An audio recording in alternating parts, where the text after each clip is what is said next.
주님은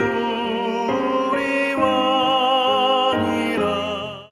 고난받은 성도를 위해서 모여서 기도하라는 제목으로 하나님 말씀을 전하겠습니다. 하나님은 우리가 이 땅에서 축복된 인생을 살라고 두 가지를 주셨습니다. 가정과 교회를 주셨어요. 세상 사람들은 이 말을 이해 못하지만 그러나 성경은 그렇게 말하고 있습니다. 가정과 교회는 하나님이 허락하신 축복의 통로입니다. 이 두 길 말고는 축복이 우리에게 오는 통로가 없습니다. 이 두 곳에서 우리는 행복한 삶을 살아야 하는 것입니다. 가정은 부모의 피를 나눈 것입니다. 그래서 이 가정에서는 살아가면서 느끼는 행복을 누리는 것이에요. 교회는 예수님의 피를 나눈 것입니다. 영적인 가정 교회에서는 영적인 행복을 누리는 것입니다. 인간은 이 두 가지를 통해서 행복을 누리게 되어 있어요. 이 두 가지 외에는 행복이 존재하지 않습니다. 성경은 그렇게 가르치고 있어요. 그러나 세상 사람들은 다른 곳에서 행복을 아무리 찾으려고 하지만은 절대로 찾아지지 않는다는 것입니다. 우리는 가정과 교회에서 행복할 때에 비로소 세상에서 온전한 성도로 살아낼 수가 있는 것입니다. 그런데 만일 영적인 가정 교회에서 누군가 고난받고 있는 성도가 있다면 우리는 대체 무엇을 해야 되는가 한번 생각해 볼 필요가 있습니다. 여기 살아있어요 책을 쓴 김수민 자매 얘기입니다. 저는 이 자매의 간증이 항상 은혜가 돼서 자주 듣는 편입니다. 한 번 더 같이 은혜를 나누길 원합니다. 28살에 자매가, 결혼하지 않은 자매가 28살에 CRPS라는 병에 걸렸습니다. 이것을 한국말로 복합부위 통증 증후군입니다. 아주 희귀한 병입니다.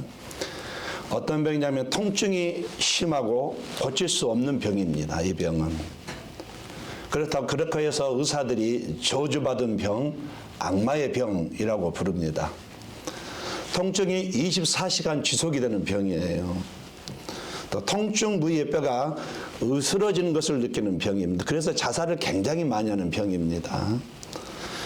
이 자매는 통증을 견디려고 이를 힘껏 물을 때가 여러 번이어서 이빨이 상하니까 마우스를 끼고서 이를 앙당 물었습니다. 또 너무 통증이 심할 때는 통증을 잊어버리고 자기 몸을 자해를 했어요. 그 순간만큼은 통증이 기억이 나지 않으니까.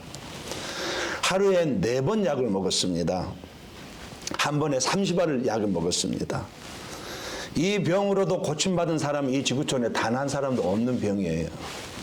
누가 봐도 의학적으로는 이 병은 고칠 수 없는 병입니다. 이런 절망적인 상황에서 이 자매를 그 교회가 품었습니다. 할렐루야. 교회가 이래야 되잖아요. 다 포기한 사람을 교회가 품었습니다. 교회 공동체가 기도하기 시작했습니다.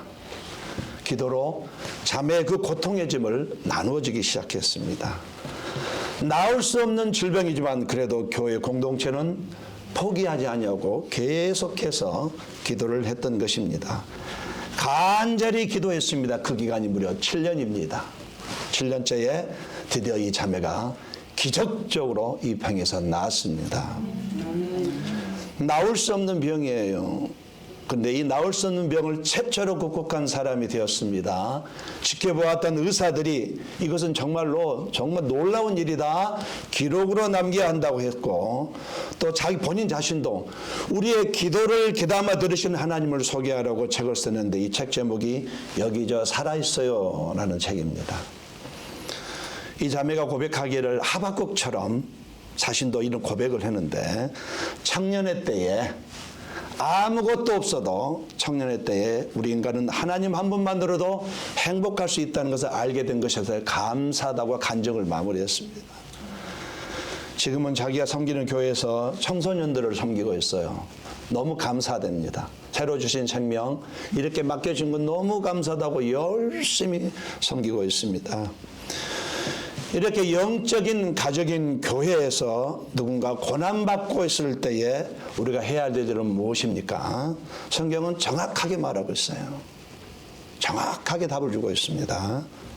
누군가 고난받고 있을 때에 절대로 혼자 버티게 하지 말고 모든 성도가 교회 와서 모여서 기도해라 이렇게 말하고 있습니다.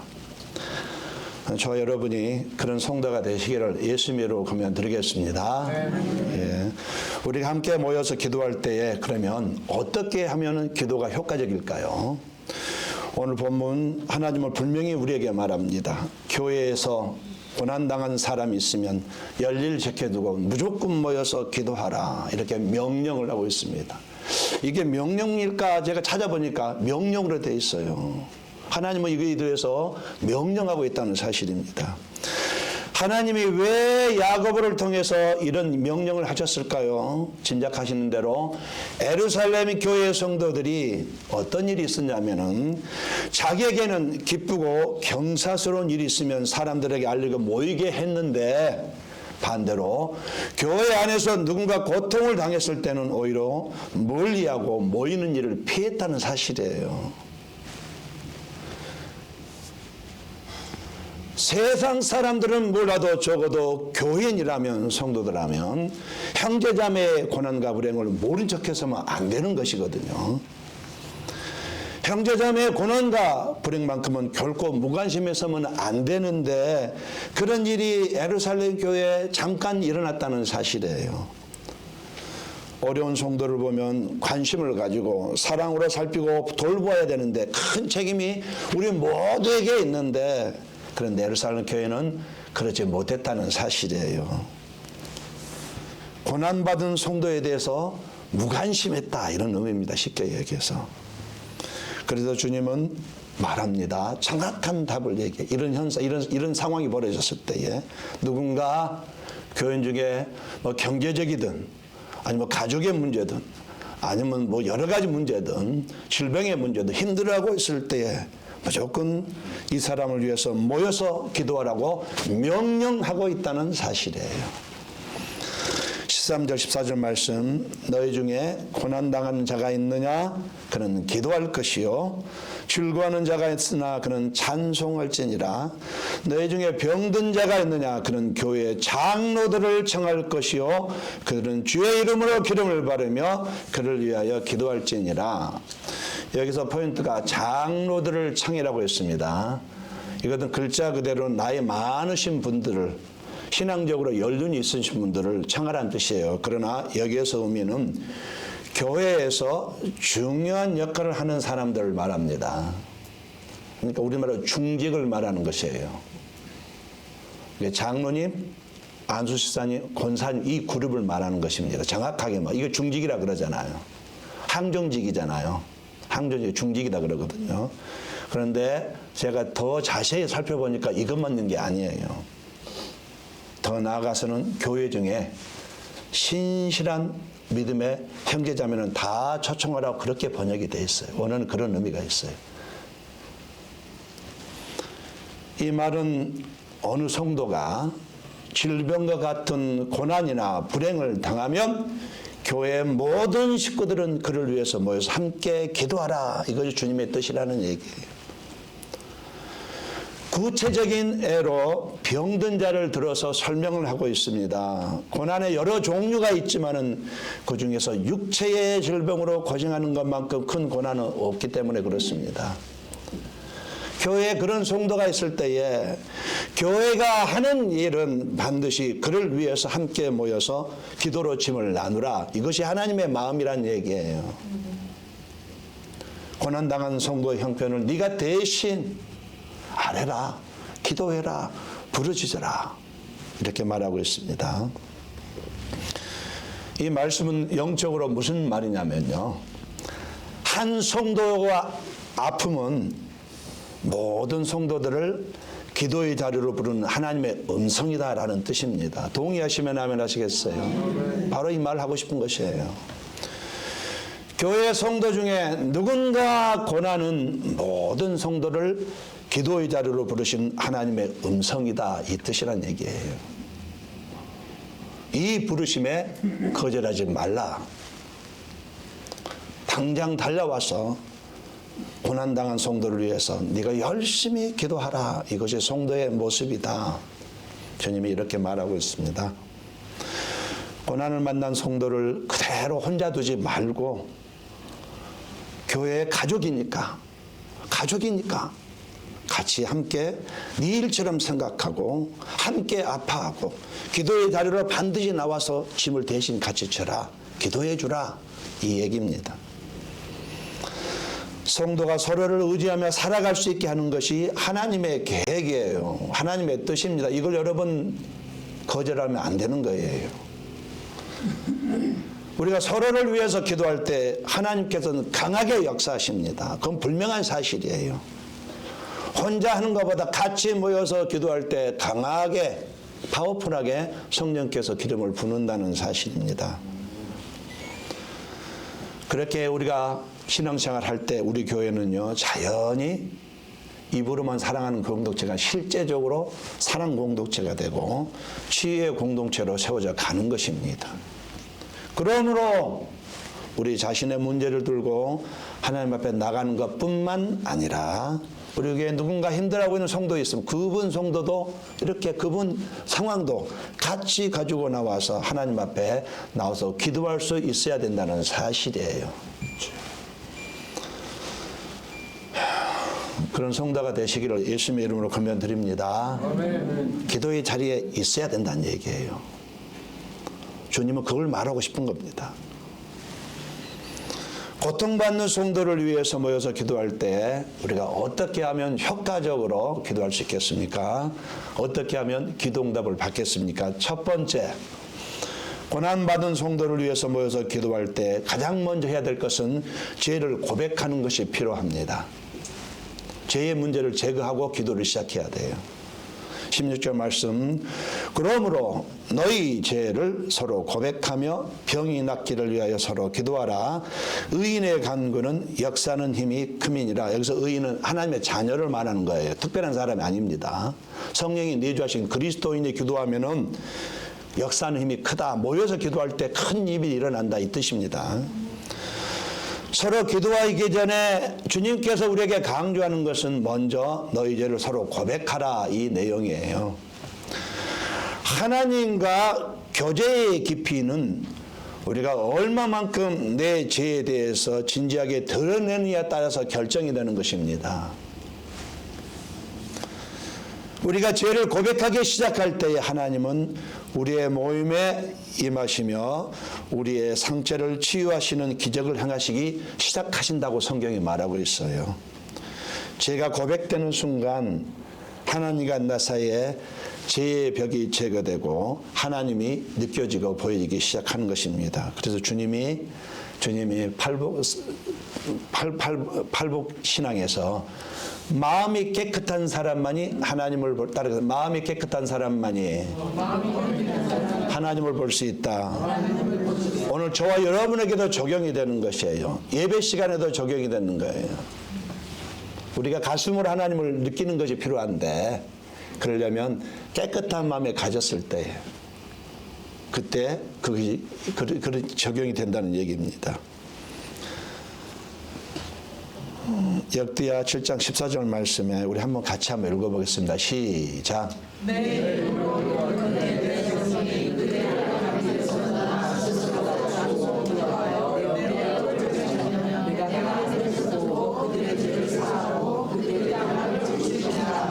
주님의 말씀은 너희가 고침받고 싶냐?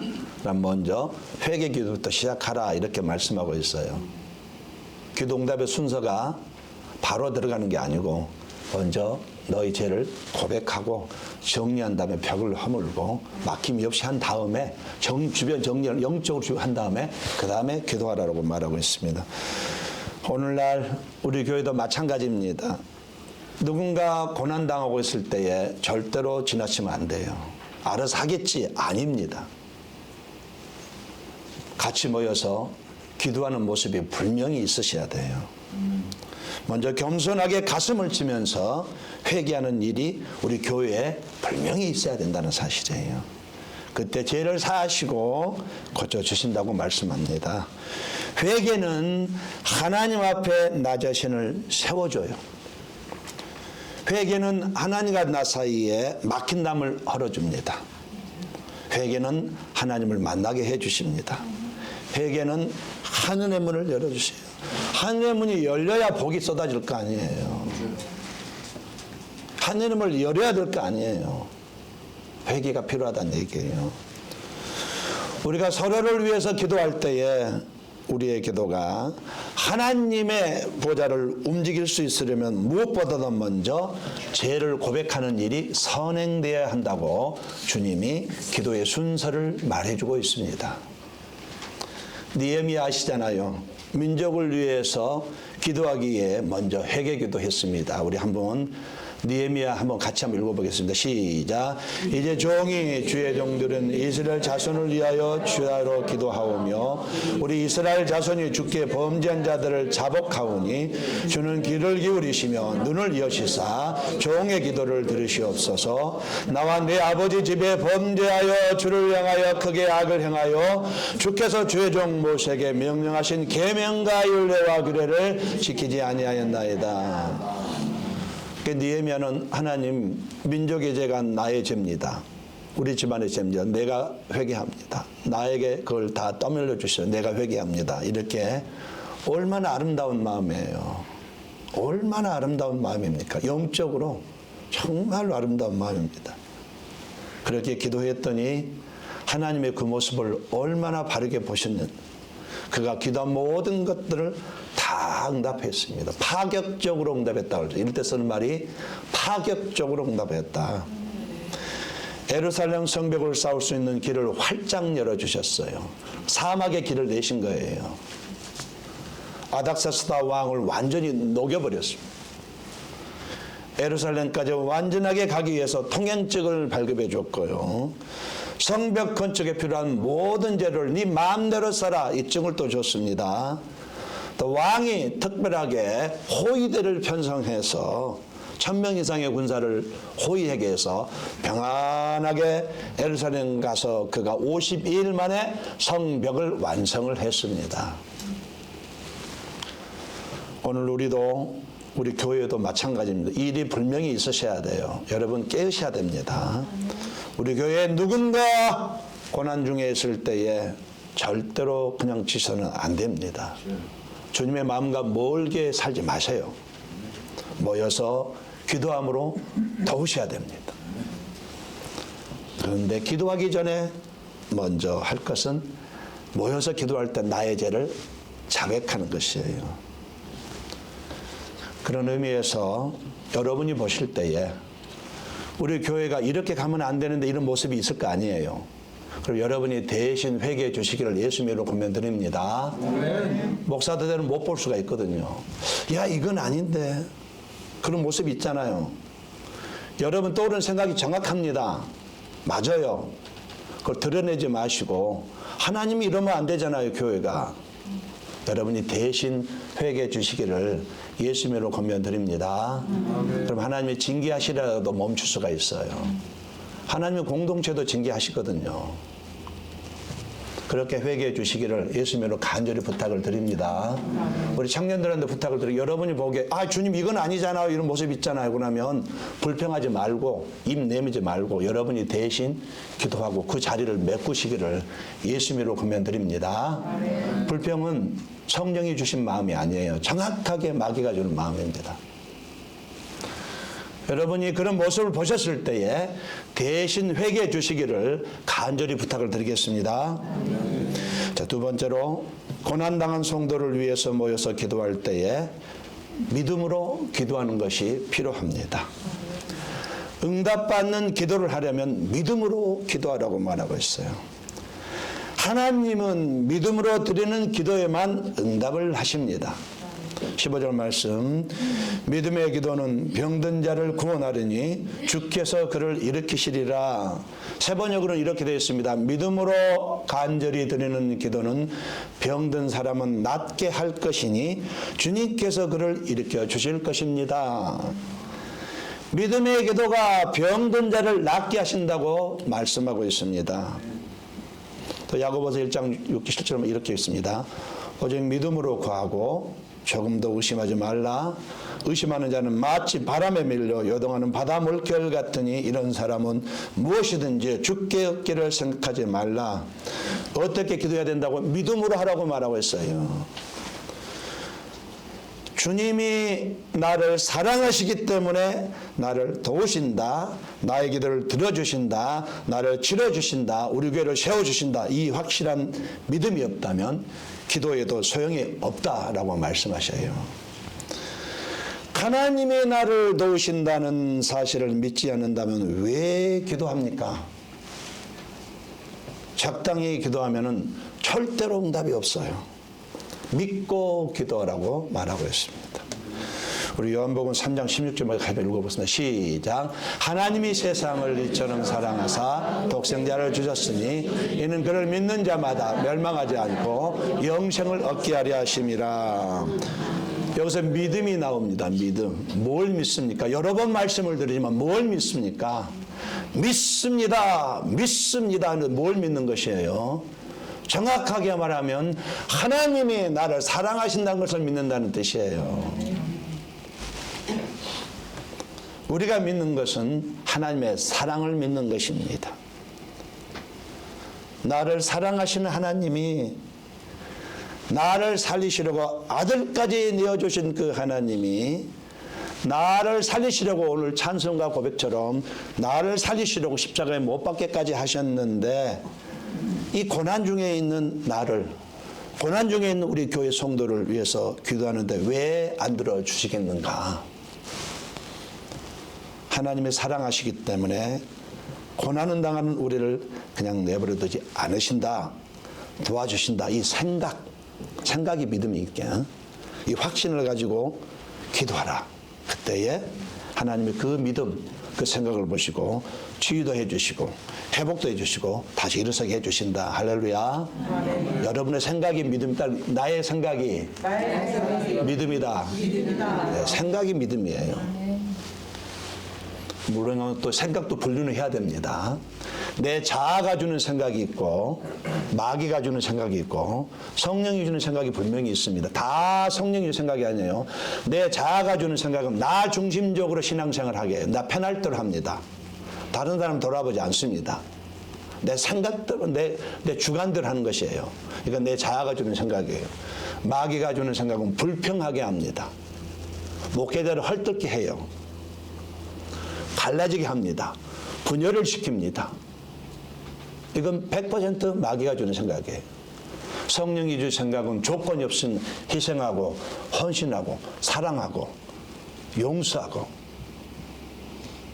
여러분 아내를 사랑하시기를 예수님으로 권면드립니다. 한번 인사합시다. 내가 당신을 사랑하고 한번 인사하겠습니다.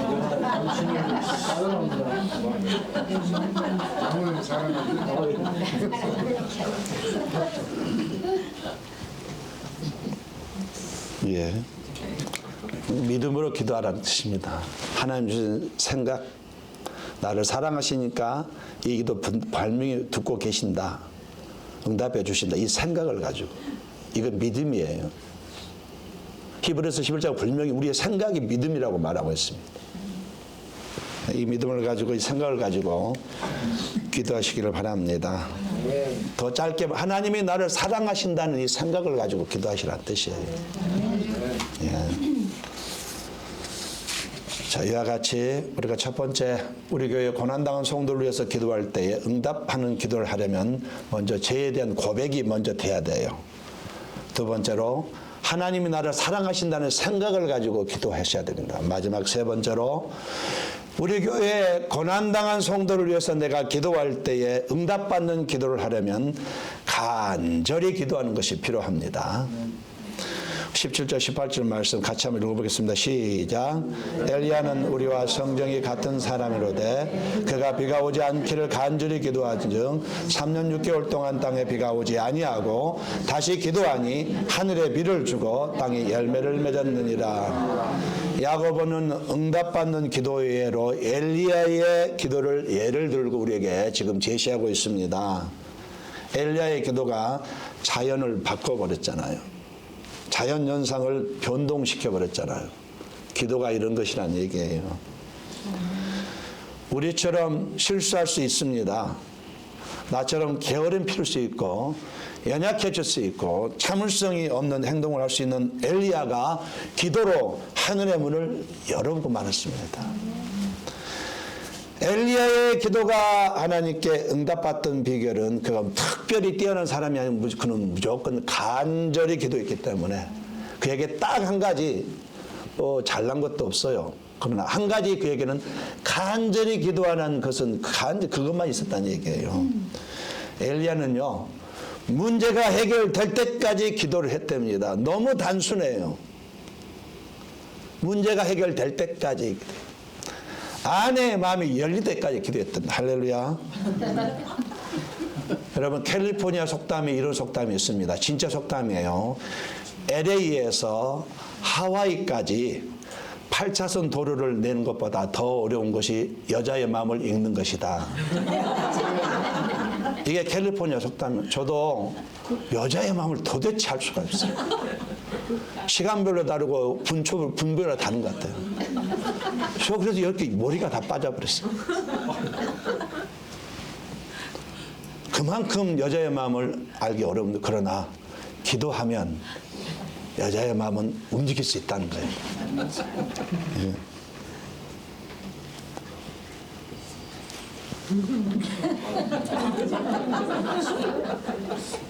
반대로 남자의 마음도 마찬가지입니다. 여러분, 남자는요, 바가지 긁으면 더 튀어나갑니다. 절대 말 안 들어요. 절대예요. 자기를 떠났어도 남자들 여자 말 안 들어요.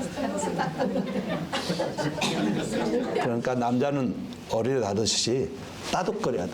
따뜻거려야 돼. 애기처럼. 예, 따뜻거려야 됩니다. 그래야만 말을 들어요. 목사님 딸이 없어 다행이야.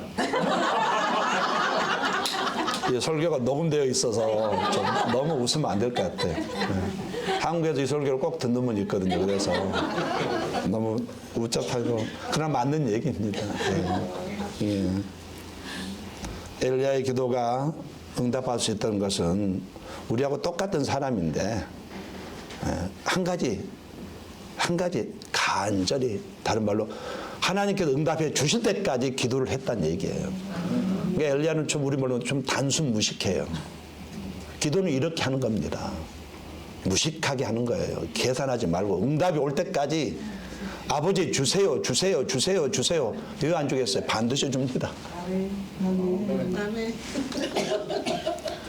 조지 뮬러가 이런 말을 했습니다. 5만 번의 기도응답을 받는 사람도 단순 무식하게 기도했어요. 나는 하나님께서 내가 기도할 때마다 쉽게 응답해 주시지 않는 것을 참 감사합니다. 왜냐하면 금방 응답하였으면 내가 기도를 쉬었을 텐데 하나님께서 내게 응답해 주시지 않으셨기 때문에 나는 기도하고 또 기도하고 기도하고 또 기도하고 또 매달렸습니다. 나는 기도를 통해서 결국에는 나의 기도를 들으시는 하나님을 사랑을 깨닫게 되었고 너무나도 쉽게 하나님께서 결정하시면 금방 또 그 기도가 해결된다는 것을 발견하게 되었습니다. 예. 엘리야도 단순 무식하게 기도를 했는데 조지 뮬러 아주 단순 무식하게 응답 올 때까지 끝까지 기도했어요. 제가 여러 번 말씀드렸지만 제가 아들이 둘이 있는데 둘째 아이의 특성이 있습니다. 한 번 졸르면 끝을 봅니다. 지독해요. 성격이 온유한 편인데 한 번 아빠한테 졸르기 시작하면 끝까지 졸르면 나중에 제가 지쳐서 알았어 답을. 이게 기도입니다. 할렐루야. 이게 기도예요. 그래서 결국 핸드폰 안 해준다는데 결국 제가 핸드폰 해드렸잖아요. 해준 대로 해드렸어요. 핸드폰이 UPS 오는데 토요일날 설교다 밖에서 좀 기다려 달래요. 너무나 황당한 요구를 하죠. 그러나 아빠니까 제가 했을까요, 안 했을까요? 했어요. 이게 기도입니다. 하나님은 나의 아버지이기 때문에 너무 엉뚱한 일을 끝까지 물고 들을 하나님은 웬만하면 들어주셔요. 이게 하나님이셔요.